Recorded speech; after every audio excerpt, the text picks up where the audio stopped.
Hello and welcome to another Overlord lore video, and today we dive into the value Zesshi holds for the Great Tomb of Nezarec. Because while in the past I have covered her quite extensively, I left one spot blank. The worth of the Godkin to Nezarec, and specifically why she has value to the Great Tomb.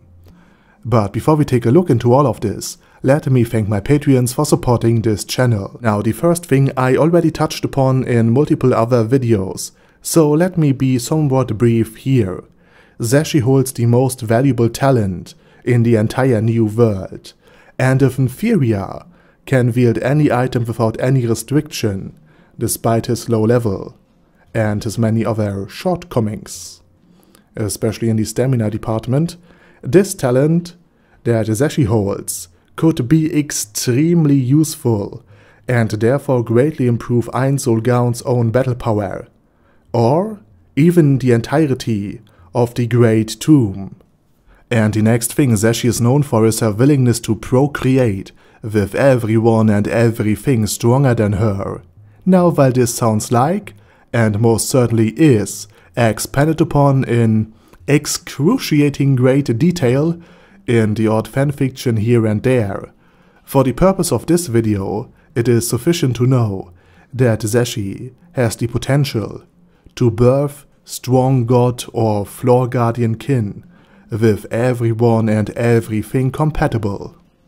Furthermore, Demiurge is already researching on livestock in order to find out how and under which circumstances the union of, for example, a heteromorph and a humanoid could lead to offspring. So in essence, if Zesshi is willing to join the Great Tomb of Nezarec, chances are that she will sooner or later have children of her own, who then also could serve Ainz Ooal Gown. But the most valuable part of Zesshi is not inside of her, but on her.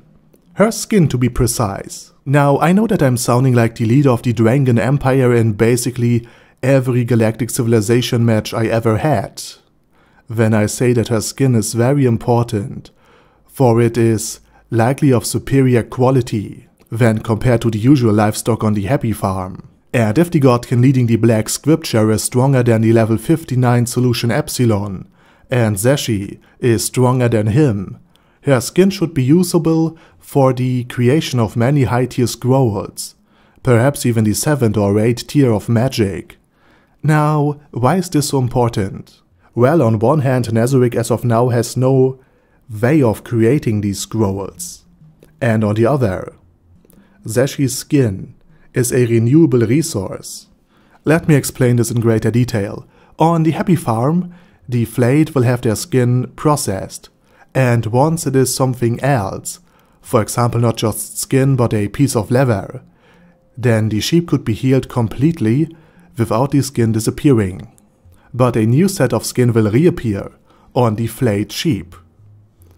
And the same goes for food, by the way. A severed limb would disappear once the host's body is healed with magic, and the limb restored.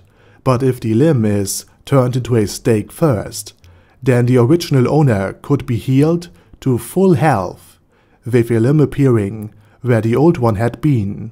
This means that as long as healing is provided before the sheep dies, and as long as the mana of the healers can regenerate between shifts, that only the natural lifespan of the livestock could end their stay on the Happy Farm.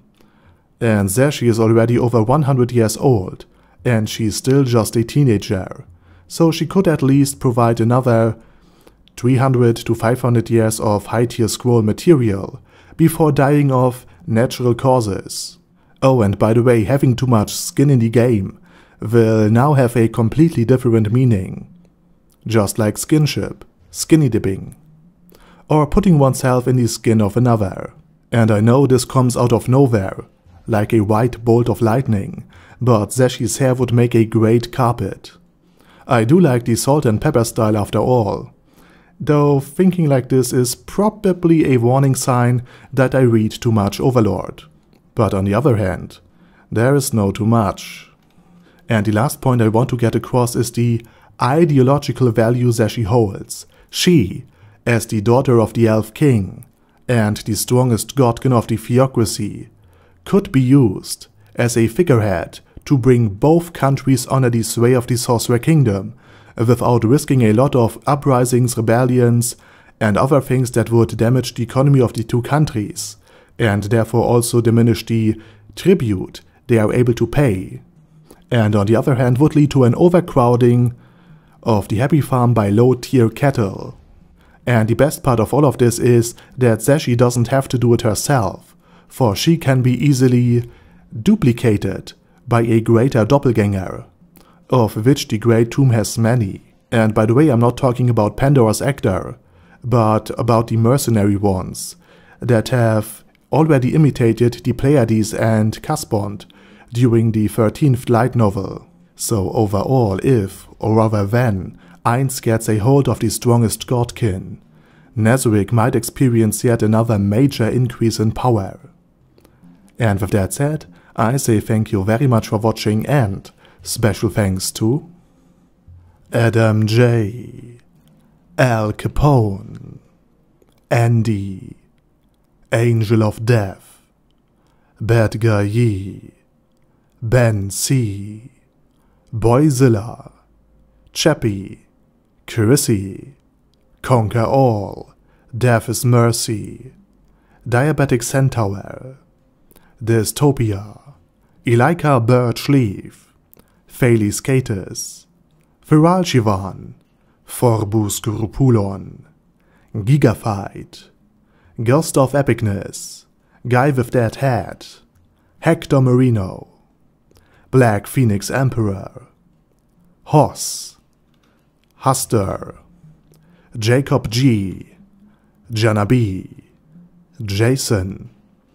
Kleinator, Chromius, Large, Lifa, Legendarius, Lord Nishikian Rai, Lord Touch Me, Lord Ulbert Olaine Oddle, Luces Ollie, Lexus Fox, Majima, Mad C, Marcos, Michael R, Mr. Shoes, Mindless Rev, Minnow 13, Mirtis, Nfiria's Potion, O'Kill, Paddy Pantum, Primus 11, Sasuga Einsama, Sebastian, Shadow Lightning Wolf, Surge, Sparkly Unicorn, Sunlight, The Mad Alien, The Orc Warboss Rock Smasher, Ultra Suck, Vash Hawkeye, Venture Fanatic, Zoggo Bane of a Lot, and Zonagon. Thanks guys. Anyway, have a nice day, and I hope to see you all again soon on my next video. Over and out.